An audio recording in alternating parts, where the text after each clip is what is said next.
Hi, and welcome to another F5 Muay Thai video. Today I'm going to be talking about some tips for you guys on the heavy bags and some common errors I see when people are using the heavy bags. So if you go to a gym where you have a lot of heavy bag use, these are probably going to be pretty basic for you, but you may learn something new. We do a lot of pad work at my gym, so oftentimes we'll get on the heavy bag and they actually are better on the pads than the heavy bag because they're not as familiar with it. But everyone should get familiar with the heavy bag because it is a great tool to use and it really toughens up the shins if you have a nice hard heavy bag at your gym.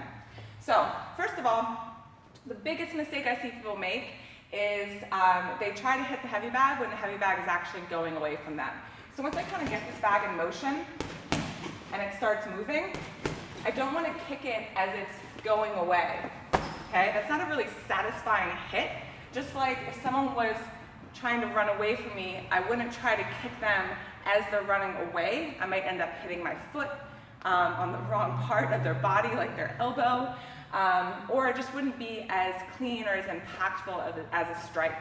If I try to time the heavy bag so that I'm hitting it as it's coming towards me, it is a much more devastating strike.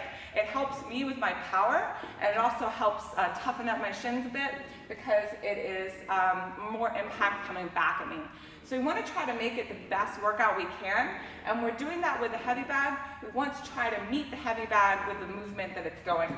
So again, when it starts to move around, I can wait till it's getting into the right position and then kick it as it's coming towards me.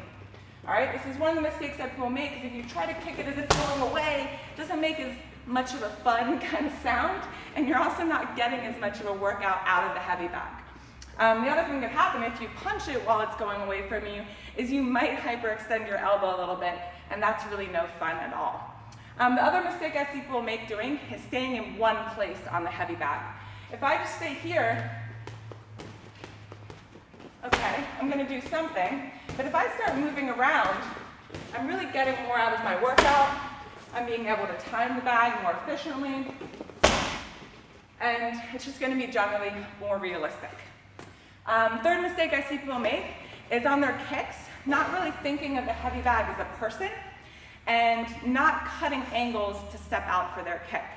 So if I'm directly in front of the bag, imagine this bag like a person, and I throw a 1-2 to the person's face, and I don't step out when I kick, I'm not going to be able to turn over my kick when I'm slapping my foot a lot onto that heavy bag.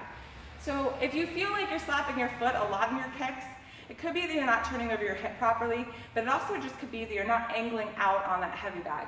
So if I throw a couple punches, and then I step out, my shin's going to go not around to the side here, my foot's not going to go around the side here, my shin's going to go across the center of that heavy bag, and that's what I want. Same thing with the left kick. I don't want to stay here with my foot up the center. I want to switch, get it out to the side, so that my shin goes more realistically to that center. They're out to get me.